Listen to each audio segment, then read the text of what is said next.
Everyone thought Luna was just another lazy cat sleeping the day away.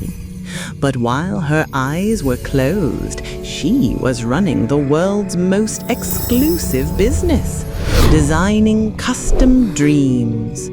A child afraid of monsters, Luna crafted dreams where the shadows under the bed became friendly dragons, ready to help with homework.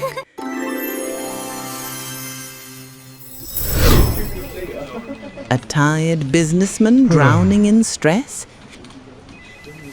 She built him a sky of coffee bean clouds so he could fly free with the scent of his favorite brew.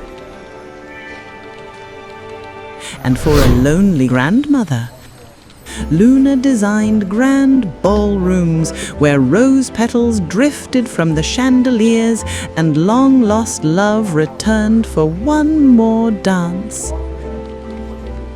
But her greatest masterpiece was always reserved for her own human.